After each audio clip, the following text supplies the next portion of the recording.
문명은 생각의 결과인데 이 생각 자체가 사실은 황당한 겁니다. 높은 생각을 가진 문명은 높은 수준의 문명을 만듭니다. 대답은 비교적 착실한 거고 질문은 황당한 쪽에 가깝죠. 새로운 물건은 대답의 결과로 나온 것은 단 하나도 없어요. 다 질문의 결과로만 나옵니다. 2014년인가? 2014년 정도 될 거예요. 어떤 영화를 보고 제가 감명을 받은 적이 있어요. 저는 좀 머릿속에 한 가지 가지고 있는 생각이 있거든요. 우리나라를 어떻게 지식 수입국에서 지식 생산국으로 만들 것인가. 우리나라를 어떻게 전술국가에서 전략국가로 만들 것인가. 우리나라를 어떻게 추격국가에서 이렇게 선도국가로 만들 것인가. 우리나라를 어떻게 다른 사람의 생각의 결과를 받아서 사는 삶에서 스스로 생각해서 사는 삶으로 도약시킬 것인가 하는 것이 제 머릿속에 항상 들어 있습니다. 그렇기 때문에 이제 영화 자체에 대해서 어떤 감동도 받지만 그 영화가 우리나라의 문명 레벨에서 어떤 역할을 할 것인가 하는 것도 좀 생각을 하거든요. 그러니까 좀 오버하고 있는지는 모르지만은. 근데 제가 그 2014년에 어떤 영화를 보고 이제 우리나라 영화도 이제 잘할 수 있겠다 라는 생각을 가진 적이 있거든요. 그 영화가 바로 수상한 그녀라는 영화예요. 그 수상한 그녀 이야기의 시작이 어떻게 되냐면은 어떤 할머니께서 영정사진 찍으러 사진관에 갔어요. 사진관에 갔는데 할머니가 카메라 플래시가 터지자마자 아가씨로 바뀌어.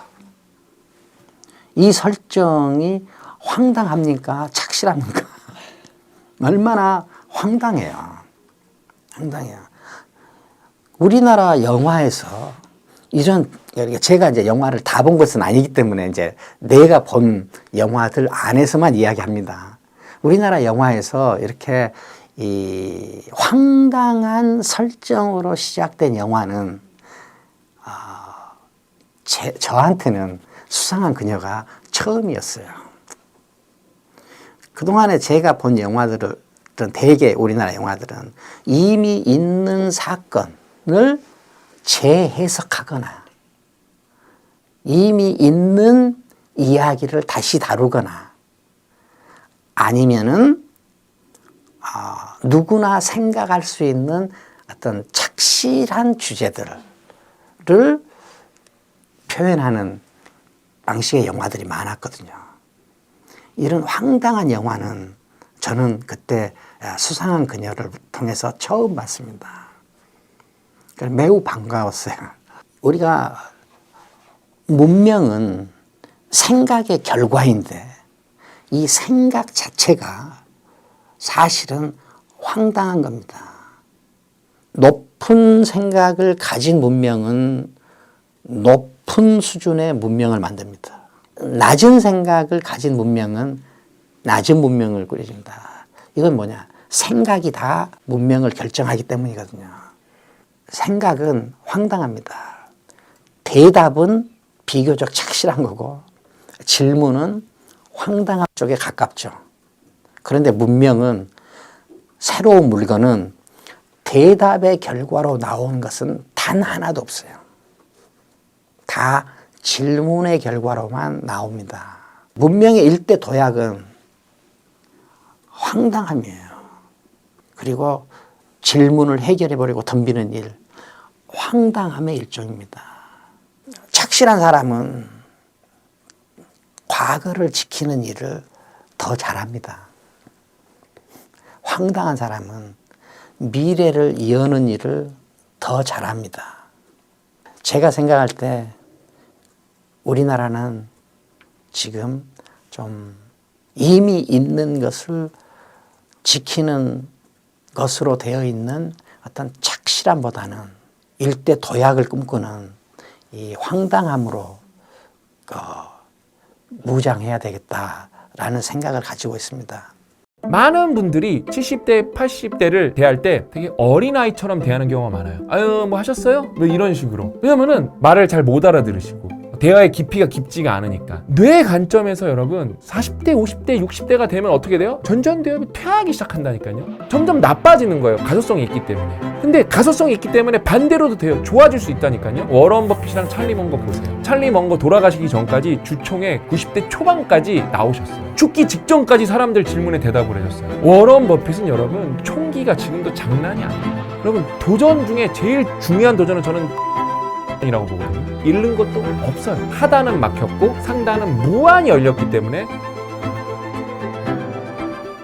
오늘은 이 듀얼 브레인 책을 같이 공부하기 전에 이 워런 버핏 웨이를 먼저 같이 읽어봐야 됩니다. 되게 중요한 부분인데 제가 이거는 명강의 모험에서 이미 한번 소개해드린 부분이거든요. 근데 이 부분은 진짜 너무 중요해서 제가 앞으로 유튜브에서 과정 없이 100번 더 넘게 소개할 것 같아요. 찰리 먼거는 이렇게 말했다. 사람들이 새로운 지식을 배우는 것에 얼마나 저항하는지 보면 놀랍다. 그러자 버핏이 덧붙였다. 더 놀라운 것은 그것이 자신에게 이득이 되는 일임에도 불구하고 배우기를 거부한다는 점입니다. 여러분 이건 비극이에요. 근데 이거는 진짜 너무 팩트고 너무 뼈 때리는 얘기입니다. 그리고 잠시 생각에 잠긴 뒤 이렇게 말했다. 사람들은 사고하거나 변하는 것을 극도로 거부한다. 한 번은 버틀란트 러셀의 말을 인용한 적이 있는데 대부분의 사람은 생각하기보다는 차라리 죽기를 원한다. 실제로 많은 사람이 그렇게 했고 금융세계에서도 마찬가지다. 여기에는 이제 이게 투자 얘기니까 금융세계로 나왔잖아요. 여러분 직업의 세계도 똑같습니다. 여러분 소름 돋게 이 제가 워런 버핏 웨이랑 듀얼 브레인이 어떻게 연결되는지 보여드릴게요. 그러니까 인공지능 때문에 여러분 많은 직업은 없어질 거예요. 이거는 팩트입니다. 규모와 시간의 문제지 그 방향성은 그냥 팩트예요. 근데 더 정확하게 말씀드릴까요? 냉정하게 말하면은 인공지능 때문에 없어지는 게 아니라 어떻게 보면 내 태도의 문제일지도 몰라요. 그게 왜 그러냐? 이건 이제 듀얼 브레인 읽어야 되거든요. 경제학자로 구성된 패널 3분의 2 이상이 AI가 경제 전반을 활성화하더라도 앞으로 몇 년 동안 AI가 일자리에 미칠 영향은 매우 적을 것이라고 예상했다. 근데 이거는 경제학자의 예상이라서 틀릴 가능성이 높은데 뭐 맞을 수도 있고요. 근데 그나마 다행인 거는 누가 봐도 근데 상식적으로 접근했을 때 AI가 우리 삶에 이렇게 좀 스며드는 데는 분명히 분야마다 다 시간이 다 다르게 걸릴 거예요. 근데 그 남은 시간이 어떻게 보면은 마지막 기회예요. 마지막 기회입니다. 그렇다고 신기술 도입에 따른 대규모 실직이 절대 일어나지 않는다는 말은 아니다. 이렇게 말했으니까 맞는 얘기네요. 이제 역사를 살펴보는 거예요. 여성 근로자의 비율이 높았던 전화 교환원들에게 실제로 일어났던 일이기도 하다. 전화 교환원. 요즘엔 다 자동이지만 예전에는 이제 사람들이 다 일일이 교환을 해줬잖아요. 그렇죠? 1920년대만 해도 미국 여성의 15%가 교환원으로 일했고 AT&T는 미국에서 가장 많은 수의 근로자를 고용한 기업이었다. AT&T는 기존의 전환 교환원 방식을 철회하고 운영 비용이 훨씬 저렴한 직통 전화 방식을 도입하기로 결정했다. 이에 따라 교환원 일자리의 50에서 80%가 감소했다. 예상대로 일자리 시장이 빠르게 조정되었는데 뭐 100% 없어진 건 아닌데 50에서 80% 여러분 없어진 겁니다. 이 젊은 여성들이 비서직과 같이 비슷하거나 더 나은 급여를 제공하는 다른 역할을 찾았기 때문이다. 하지만 전화 교환원으로 일한 경력이 오래된 여성들은, 그러니까 젊은 여성분들은 빨리 새로운 잡을 잡았는데 경력이 오래된 여성들은 장기적 수입에 큰 타격을 입었다. 왜일까요? 이제는 사라진 직업에서의 경력이 다른 분야에서 인정받지 못했기 때문이다. 이처럼 일자리는 대체로 자동화에 적응하지만 항상 그런 것은 아니며 적어도 모든 사람이 적응하는 것은 아니다. 내가 새로운 것을 거부하죠? 그런 분들은 어떤 분야에 있던 건 간에 뭐 AI랑 상관없이 이거는 AI 때문에 내 직장이 없어지는 게 아니라 다른 경쟁 업체 아니면 다른 경쟁자에 의해서도 내 위치는 없어질 수 있는 건 팩트예요, 여러분. 그러니까 자꾸 새로운 거에 도전을 해야 되는 거거든요. 근데 여러분 그래서 진짜 중요한 게 뭐냐면 독서예요. 우리가 뭔가 도전하면은 뭔가 이런 탐험 이런 게 좀 직관적으로 떠올 수 있는데 여러분 도전 중에 제일 중요한 도전은 저는 정신적 도전이라고 보거든요. 왜냐하면 왜 이게 제일 중요하냐? 일단은 리스크가 적어요. 우리가 물리적으로 하는 도전은 여러분 다칠 수도 있고 뭔가 손해를 볼 수도 있잖아요. 그렇죠? 근데 정신적인 도전들이 있어요. 공부 같은 것들. 이런 거의 리스크는 뭐예요? 내 시간을 쓰는 거예요. 내 시간. 근데 우리는 여러분 시간을 보죠? 저는 데일리 리포트를 저도 오래 썼고 멘토링 프로젝트를 하면서 정말 여러분들이 데일리 리포트를 쓰는 걸 제가 직접적으로 다 봤거든요. 우리는 이미 버리는 시간이 너무 많아요. 낭비하는 시간이 너무 많습니다. 그래서 그 유휴 시간만 잘 잡아갖고 노는 시간만 잘 잡아갖고 우리가 정신적 도전에 미천으로 쓰죠? 그럼 잃는 것도 없어요. 그래서 저는 정신적 도전이 가장 중요한 도전이라고 하는 거예요. 그 다음에 특히 뇌 관점에서 여러분 40대, 50대, 60대가 되면 어떻게 돼요? 전전두엽이 퇴화하기 시작한다니까요. 점점 나빠지는 거예요. 가소성이 있기 때문에. 근데 가소성이 있기 때문에 반대로도 돼요. 좋아질 수 있다니까요. 여러분 워런 버핏, 찰리 먼거 보세요. 여러분 우리나라에서 여러분 동의하실 거예요. 70대가 넘어가고 이제 80대가 되죠. 많은 분들이 70대, 80대를 대할 때 되게 어린아이처럼 대하는 경우가 많아요. 아유 뭐 하셨어요? 뭐 이런 식으로. 왜냐면은 대화가 그래서 그래요. 말을 잘 못 알아들으시고 대화의 깊이가 깊지가 않으니까. 심지어 그분들도 좀 그런 걸 받아들이는 것도 있어요. 근데 여러분 워런 버핏이랑 찰리 먼거 보세요. 여러분 찰리 먼거 돌아가시기 전까지 주총에 90대 초반까지 나오셨어요. 그 버크셔 해서웨이에 진짜 그 관심 있는 사람들이면은 진짜 얼마나 매의 눈으로 왔겠어요. 그렇죠? 그러면서 뭐 약속된 것도 아니야. 랜덤으로 질문을 하는데 뭐 노트북을 뭐 좀 찾아보겠습니다. 그런 것도 아니야. 딱 종이랑 펜 들고 나와갖고 죽기 직전까지 사람들 질문에 대답을 해줬어요. 워런 버핏은 여러분 총기가 지금도 장난이 아니에요. 워런 버핏이 은퇴를 선언을 했는데 저는 제 생각이긴 하고 뇌피셜이긴 한데 찰리 먼거가 살아 계셨으면 저는 2, 3년 있다가 더 은퇴했을 거라고 생각을 해요. 그 파트너를 잃은 그 공허함이 도저히 이제 버티지 못하시는 것 같아요. 여러분 이 책은 워런 버핏 외에는 여러분 워런 버핏에 대해서만 배우는 책이 아니라 찰리 먼거, 벤자민 그레이엄, 필립 피셔, 그 다음에 역사적 인물들도 나오죠. 뭐 벤자민 프랭클린, 뭐 에머슨, 뭐 여러 사람에 대해서 그 다음에 각 기업의 CEO들의 어떤 통찰들 이거는 정말 많은 걸 배울 수 있는 책이에요. 정말 강력 추천하는 책입니다. 그러니까 듀얼 브레인도 읽어보시고 그러면서 롤라팔로자 효과가 뭐예요? 두루두루 섭렵하는 거거든요. 두루두루 섭렵. 그렇게 두루두루 핵심 정신 모델을 우리가 이해했을 때 다 할 필요가 없어요. 그럼 거기서 시너지가 난다는 거거든요. 그걸 찰리 먼거가 말한 건데 그 핵심 정신 모델은 챗GPT나 어떤 인공지능의 도움을 받으면 더 쉽게 이해할 수 있죠. 근데 어때요? 그거는 다 문해력이 어느 정도 된다는 가정이 전제로 깔려 있어요.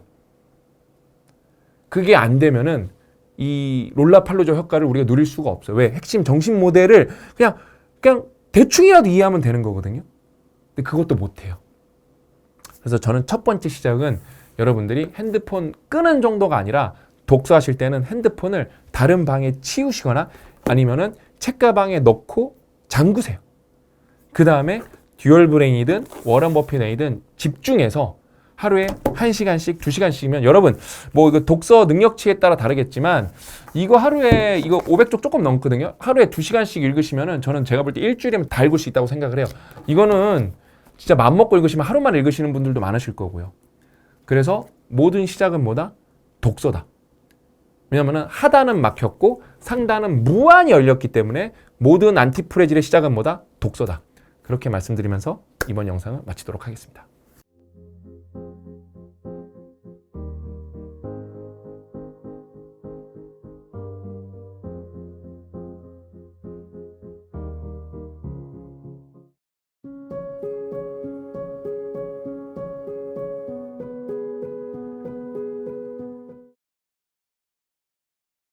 IBM의 경우에는 엄청나게 강력하고 정말 세계 최강의 컴퓨터 사이언스에 대한 실력을 갖고 있는 회사죠. 다 자기가 만듭니다. 소프트웨어도 자기가 만들고 하드웨어도 부품도 몽땅을 자기가 만드는 데 대해서 애플은 뭐냐면 그런 게 어딨냐. 남의 거 다 그냥 꽤 맞춰갖고 자기가 만들겠다. 이게 이제 작전이죠. 그러니까 IBM 모델은 발명을 기본으로 하는 모델이고 그 다음에 애플은 발견을 위주로 하는 거죠. 존 스칼리라는 사람이 스티브 잡스를 쫓아낸 애플의 사장이었는데 그 사람 얘기도 이런 얘기를 해요. 스티브 잡스는 위대한 발명가라기보다는 위대한 발견가다.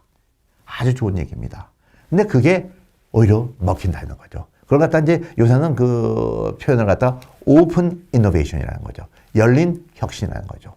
열어놓고 우리 다 찾아보자 이런 얘기예요. 제록스 파크라 그래갖고 우리 스탠포드 땅 위에 있는 연구소 하나가 있습니다. 여기서 엄청난 양의 테크놀로지가 파생됐습니다. 우리가 흔히 얘기하는 그래픽 유저 인터페이스, 윈도우처럼 클릭하고 한다는 거, 이것도 여기서 나왔고, 이서넷이라는 그 와이파이의 테크놀로지도 여기서 나왔고, 그 다음에 마우스도 여기서 나왔고, 그 다음에 PC를 맨 처음에 만든 것도 여기고, 그러니까 모든 게 여기서 나왔습니다. 근데 그 제록스 파크가, 근데 자기 제품은 하나도 없는 거예요. 상용화된 제품이 하나도 없는 거예요. 그리고 아예 기증을 했습니다. 딴 데다가, 제록스에서. 근데 이제 어떤 일이 있었냐면, 제 개인적인 사건이 이런 사건이 있었어요.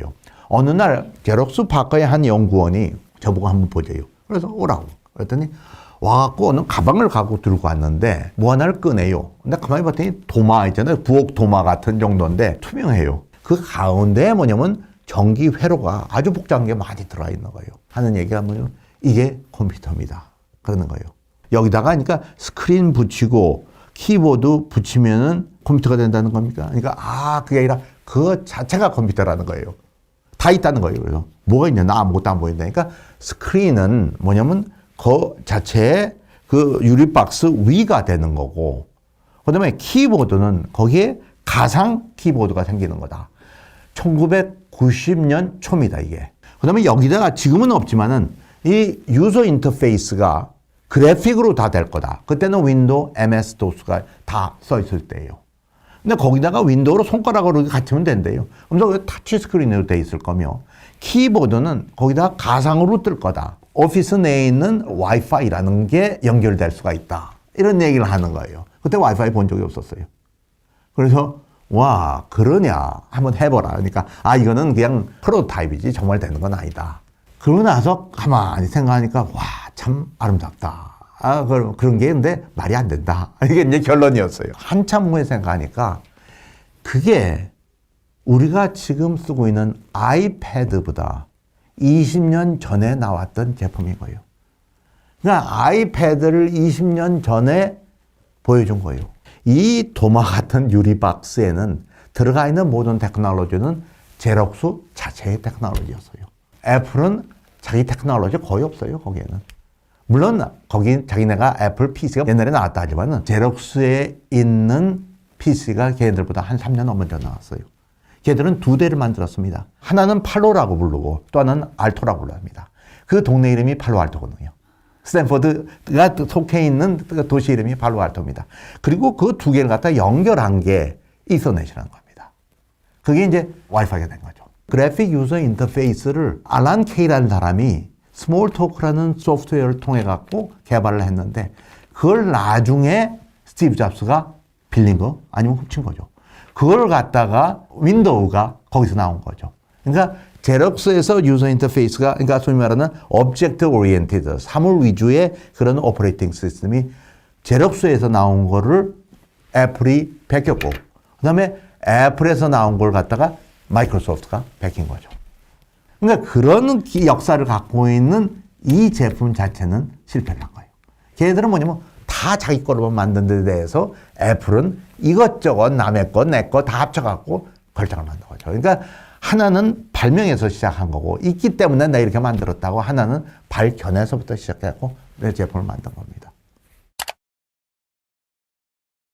그러니까 우리가 생각하는 발명이라는 거는 새로운 걸 갖다가 갑자기 하루아침에 딱 만든 게 아니라 일종의 조립하고 그걸 갖다가 조리한 거다.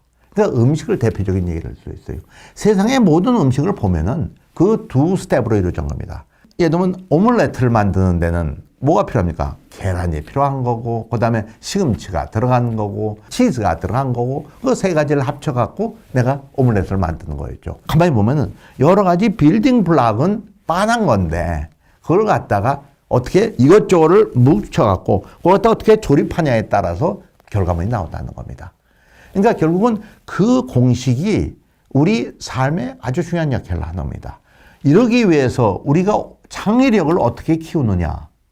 그러면 창의가 과정이 뭐냐를 갖다 이해해야지만 창의력을 키울 수 있다는 겁니다. 그게 바로 뭐냐면 이 공식입니다. 그러니까 시금치, 계란 이렇게 100개의 종류가 있다고 합시다. 그 중에 3개를 뽑는 방법은 우리 수학에서 배우는 컴비네이션, 조합입니다. 세 개를 뽑는 방법에 몇 가지가 있느냐? 16만 가지가 있답니다. 16만 가지 개수가 있는데 거기다가 조립 방법을 갖다가 여러 가지를 합치면은 곱하는 거죠. 이거 합치는 게 아니라 조립 방법을 생각한다면은 결국은 몇 가지가 되면 세 개의 재료 갖고 만들 수 있는 요리가 수백만 개가 나온다는 겁니다. 그러니까 믹스 앤 매치라고 볼 수 있죠. 믹스 앤 매치. 이 조합해 갖고 조리한다는 거의 힘이 이렇게 많은 게 나온다는 거예요. 세계의 모든 발명품은 사실은 믹스 앤드 매치의 결과다 이렇게 얘기할 수 있어요. 다시 돌아간다면 우리가 어떻게 창의력을 내 자신이 어떻게 만들 거냐 한다는 건 뭐냐면 결국 어떻게 하면 내가 그러한 재료를 많이 알고 있느냐 그걸 갖다가 나중에 창의력을 그걸 어떻게 맞추냐에 따라 다른 거죠. 그러기 위해서는 표준화가 필요합니다. 사실은 레이고가 똑같이 생겼잖아요. 다 같이. 거기는 색깔만 다르고 다 똑같은 거. 아, 표준화함으로써 사람의 창의력과 앞으로의 가능성을 갖다가 봉쇄시킨다. 하지만 그거 거짓말입니다. 새로운 재료를 갖다가 표준화가 없다면은 이런 믹스 앤 매치가 불가능합니다. 그러니까 표준화를 해야지만 이거 맞추고 저거 맞춰갖고 이렇게 되는 거죠. 그렇죠? 그러니까 표준화가 필수적입니다. 창의력에 있어서. 그럼 표준화 한다는 건 뭐냐면 이러한 레고 블락 같은 걸 갖다가 많이 배운다는 거예요. 그 얘기는 창조력을 늘리기 위해서는 책을 많이 읽고 여행을 많이 가고 공부를 잘하고 경험을 갖다가 많이 함으로써 새로운 아이디어를 갖다가 맞출 수 있는 기회를 하는 거죠. 그러니까 어떻게 보면 카피의 연장이라고 볼 수가 있는 거죠. 그게 창의력이고 그게 인생이라는 거죠. 혁신 사례는 수없이 많습니다만은 제가 볼 때 기업이 혁신을 어떻게 보느냐에 대해서 먼저 시작을 해야 될 것 같아요. 기업이 혁신을 어떻게 보냐. 혁신이라는 거는 변화의 필요가 생겼을 때 우리는 거기에 대응을 할 거다. 이렇게 생각을 하는데 그건 잘못된 겁니다. 챌린지가 왔을 때 우리가 리스폰스를 한다는 거는 게으른 생각입니다. 우리가 변화를 찾아가야 합니다. 찾아가야 돼요. 그러니까 기업은 계속 변화를 추구해야 하는 겁니다. 그 대표적인 예가 드라이어즈라는 아이스크림 회사인데 자기네가 직접 가게를 갖고 있지는 않아요. 대신 식료품 가게에다가 납품을 나누는 회사죠. 31개 이상의 아이스크림을 갖고 있다. 종류를 갖고 있다 그러더라고요. 자랑하면서 뭐냐면 우리는 매해 뭐 10개 정도를 새로 내놓고 또 한 10개 정도는 철수를 한다는 얘기를 하더라고요. 그러면서 재밌는 얘기를 해요. 지금 자기네 탑 5가 뭐냐면은 바닐라 아이스크림, 초콜릿 아이스크림, 스트로베리, 딸기 아이스크림, 오렌지 아이스크림인가 그래요. 그 5개에다가 하나가 껴있다 이거예요. 그게 뭐냐면 로키 로드라는 겁니다. 바닥은 초콜릿 아이스크림인데 거기다 마시멜로가 들어가 있습니다. 거기다 호두도 들어가 있어요. 그래갖고 뭐냐면 좀 거친 길거리를 가는 같은 일상을 줘갖고 로키 산맥으로 가는 길이다. 그 로키 로드라는 거예요.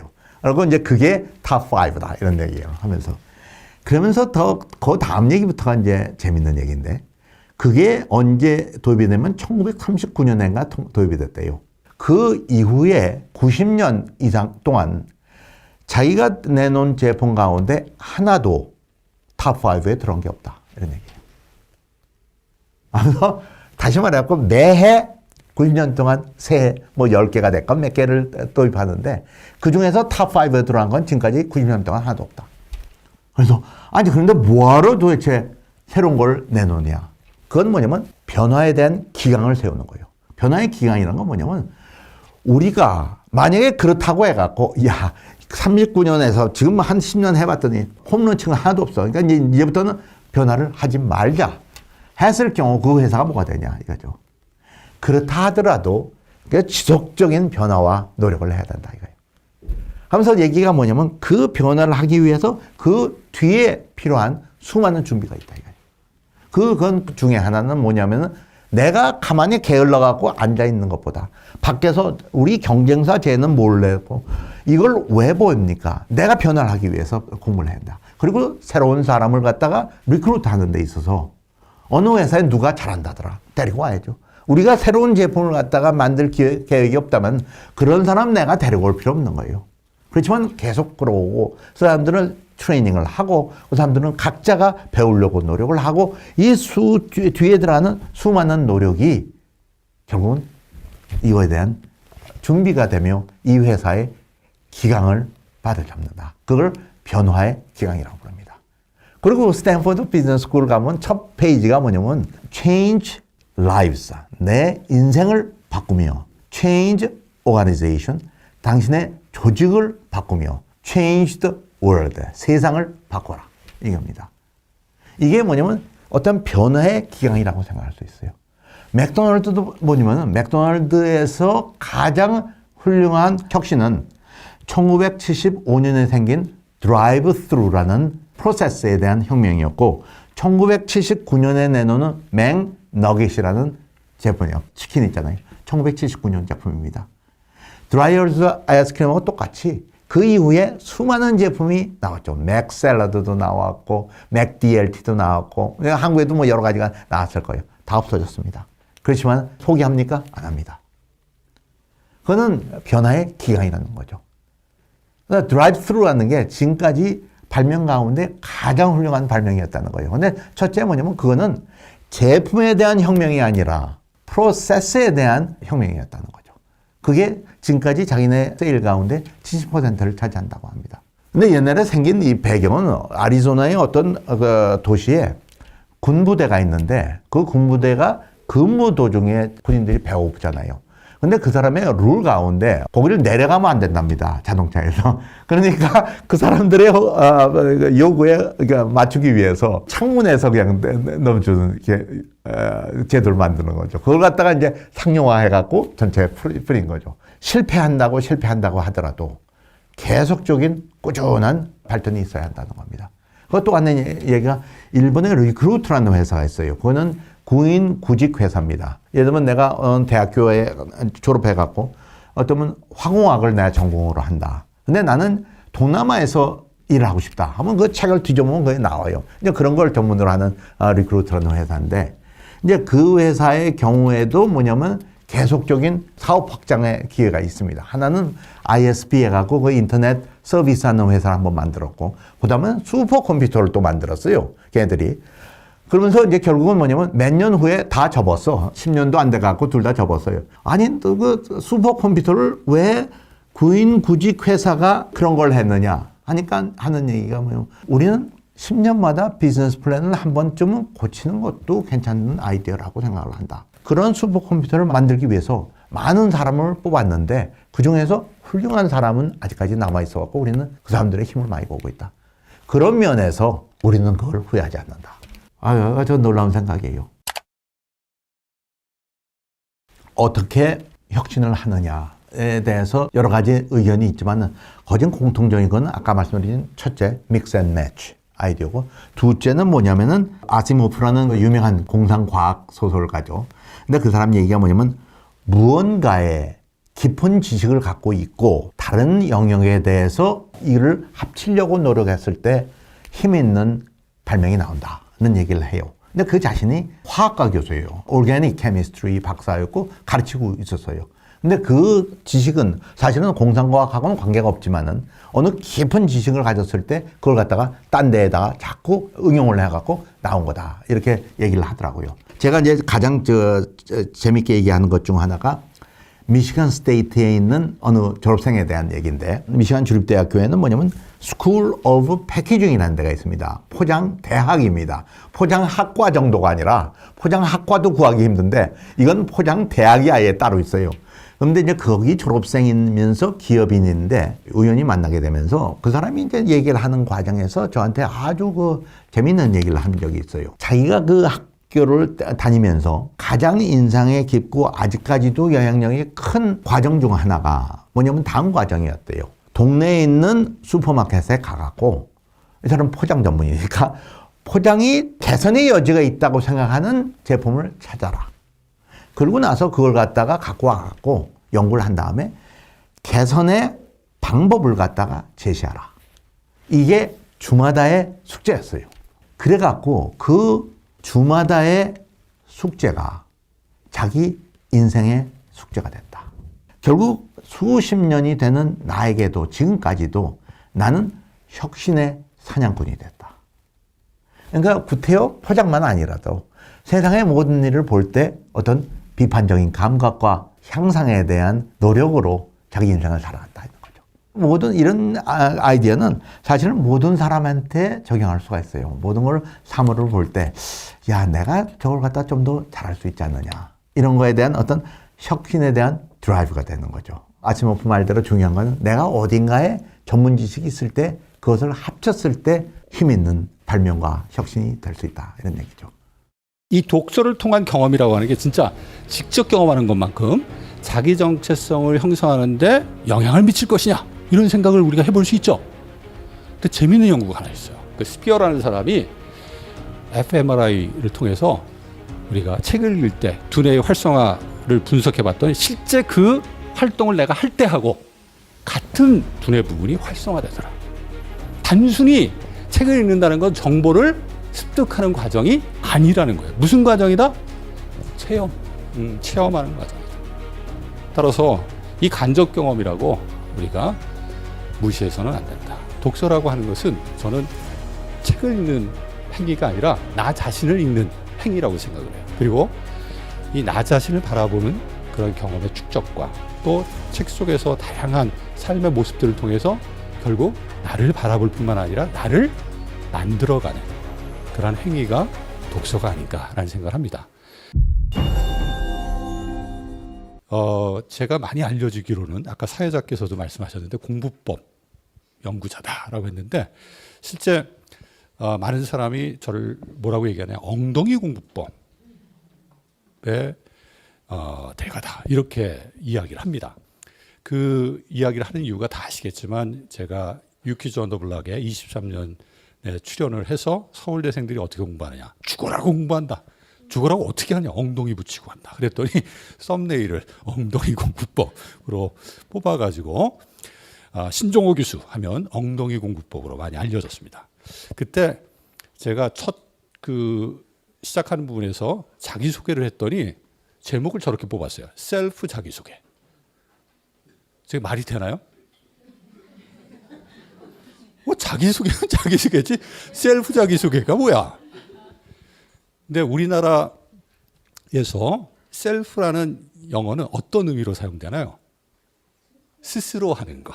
자기소개를 스스로 했다라는 의미로 저렇게 자막을 붙였어요. 그 프로그램에서 자기소개를 스스로 한 사람은 제가 처음이었다고 합니다. 오늘도 자기소개를 제가 좀 어떻게 할까 많은 고민했는데 사실 제가 이제 연구하고 교육하는 분야가 공부법, 자기주도 학습과 관련된 분야이기도 하지만 제가 원래 초기 관심을 가졌던 연구 분야, 강의 분야는 문해력이에요. 특히 이제 교육심리라는 영역을 제가 공부했는데 미국에서 교육심리 영역의 연구 중에 가장 많은 비중을 차지하는 것 그것이 바로 reading comprehension이라고 해서 읽기 이해라고 합니다. 우리가 모든 학습 활동을 보면 어떻습니까? 읽기 활동을 중심으로서 이루어지잖아요. 그 읽기 자료를 어떻게 구성하느냐에 따라서 내용 이해, 기억, 또 나아가서 얼마나 읽기 활동이 재미있는지 차이가 나타나기 때문에 그와 관련된 연구들을 제가 초기에 또 이후에도 계속 해왔습니다. 그래서 제가 문해력과 관련된 이야기들을 꾸준히 하고 있고 읽는 아이가 미래를 지배한다.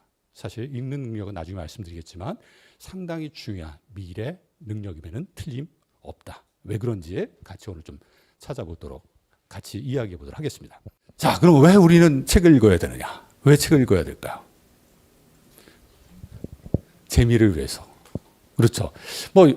이 질문에 대해서 여러 가지 생각들을 해볼 수 있는데 저는 사람 되기 위해서 아까 그랬죠. 자기 자신을 찾는다. 그렇잖아요.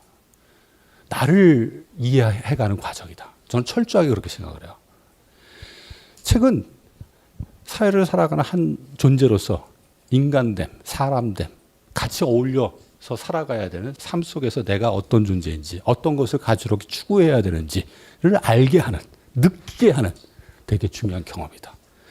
사람이 되기 위해서, 살아가는 데 있어서 지혜를 얻기 위해서 사실은 우리가 책을 읽는다라고 볼 수가 있다. 실제 책을 많이 읽는 사람들 요새 되게 강조하는 게 자기 감정의 조절, 정서지능 강조 많이 하잖아요. 실제 연구를 보더라도 책을 많이 읽은 사람들이 자기 자신을 잘 이해하고 타인을 잘 이해하고 갈등 상황에서 문제들을 성공적으로 잘 해결해 간다. 그런 내용들 많이 들으셨을 겁니다. 근데 모든 책이 그런 사람됨, 인간됨을 경험하는데 도움이 되느냐? 그렇지 않아요. 어떤 책이? 자, 아까 서울대 도서관 도서대출 탑10 얘기를 말씀드렸는데 자기계발서 또 뭐 학습서 이거 많이 넣는다고 해서 사람이 돼갈까요? 아니에요. 주로 인문서, 소설, 시, 수필 마음으로 느낄 수 있는 것, 삶에 대해서 한 번쯤 고민해 볼 수 있는 여러 가지 메시지들을 경험할 수 있는 책들이 성숙함을 가져온다. 그래서 최근 각 기업에서 임원들 리더십, 요새 또 정서지능 되게 강조하니까 리더십 교육에 책 읽기가 많이 활용이 돼요. 이때 너무 자기계발서만 많이 읽으니까 뭘 읽도록 강제화하느냐? 소설. 소설. 왜? 사람들의 살아가는 모습들을 내가 느낄 수 있잖아요. 근데 우리의 현실을 보면 아까 도서대출 건도 그렇고 신간 출간을 보면 점차 인문 교양서의 출간 비율, 출간되는 신간 수가 점점 어떻게 돼가느냐? 줄어들고 있어요. 줄어들고 있어요. 안 읽는다는 얘기죠. 결국은 자기계발서, 교육, 학습서 이런 것들이 신간의 줄을 이루고 있다. 두 번째는 내가 뭐 할 것이냐 관련된 거지만 입지.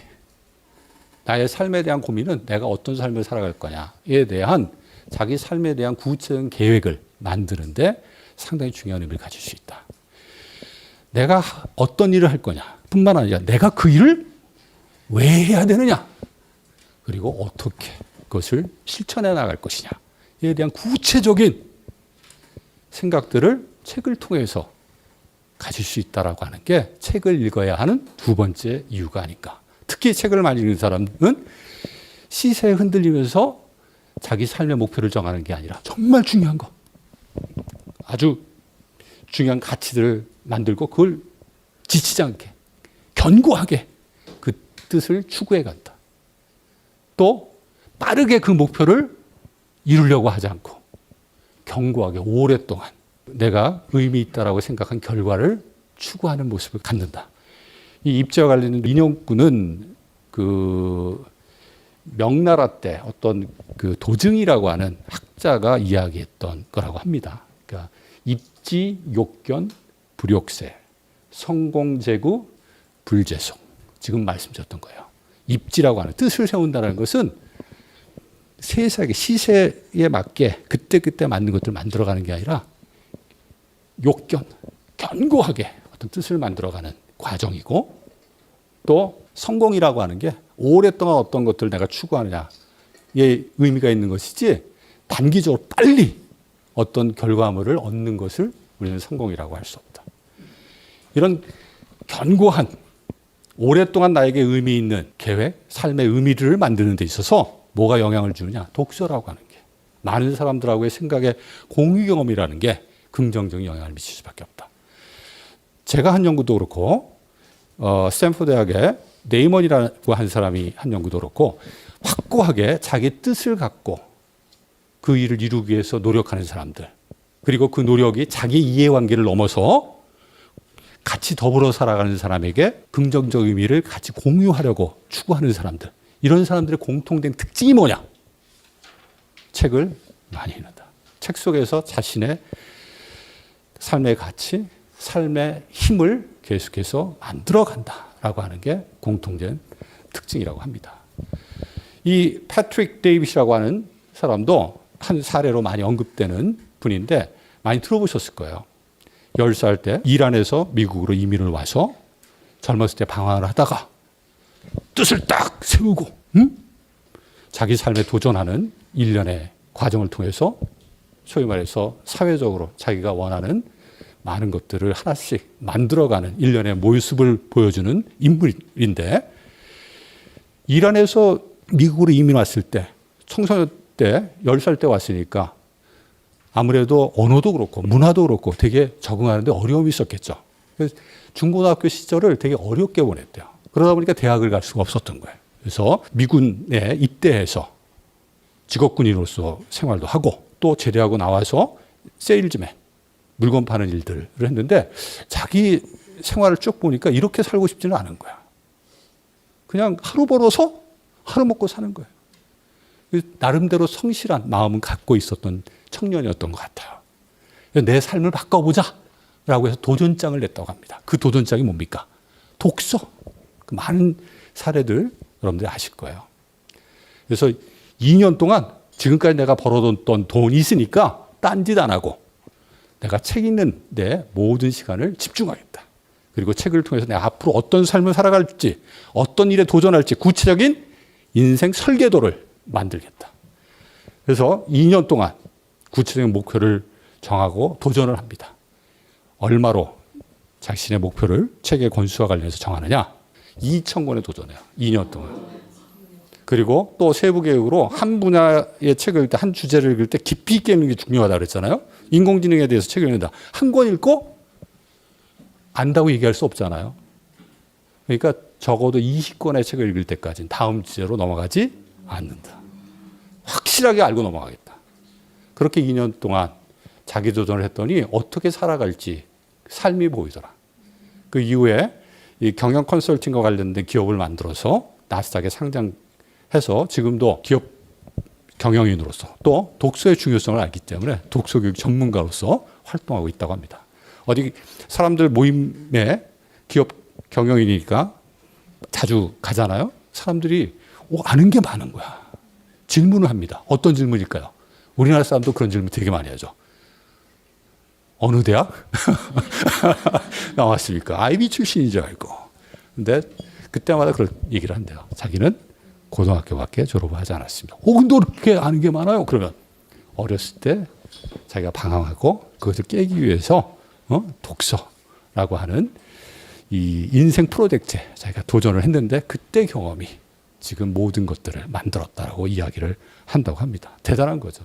입지, 진짜 강과 힘을 갖게 한다. 이건 뭐 다양한 사례를 통해서 우리가 알 수가 있죠. 세 번째는 아까도 얘기했던 나를 찾는 겁니다. 결국은 나를 찾아가는 일련의 과정이다.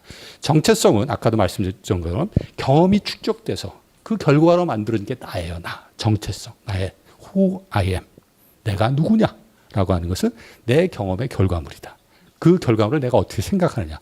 나 자신에 대한 또 신념이 되게 중요한 한 부분이 된다고 할 수 있는데 이 독서를 통한 경험이라고 하는 게 진짜 직접 경험하는 것만큼 자기 정체성을 형성하는데 영향을 미칠 것이냐 이런 생각을 우리가 해볼 수 있죠. 근데 재미있는 연구가 하나 있어요. 그 스피어라는 사람이 fMRI를 통해서 우리가 책을 읽을 때 이제 두뇌에서 여러 가지 활성화가 나타나잖아요. 두뇌의 변화가 나타나는데 이때 책에 있는 내용을 읽을 때 두뇌의 활성화를 분석해 봤더니 실제 그 활동을 내가 할 때 하고 같은 두뇌 부분이 활성화되더라. 그래서 자전거를 타고 하는 거 신나잖아, 신나. 그런 글을 읽을 때 실제 자전거를 탈 때의 두뇌가 활성화되는 부분하고 비교를 했더니 일치한다, 일치하지 않는다. 일치한다. 단순히 책을 읽는다는 건 정보를 습득하는 과정이 아니라는 거예요. 무슨 과정이다? 체험하는 과정이다.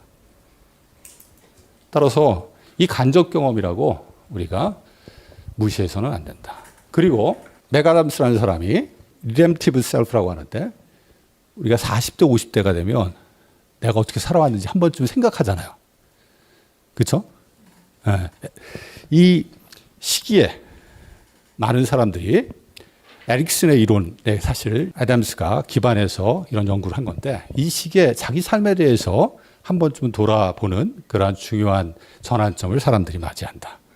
보통 어려움을 딛고 이제 많은 것들을 내가 경험했다. 어느 정도 안정된 지금 상황에 이르렀다라고 했을 때 많은 사람들이 앞으로 내가 어떤 삶을 살아갈 거냐.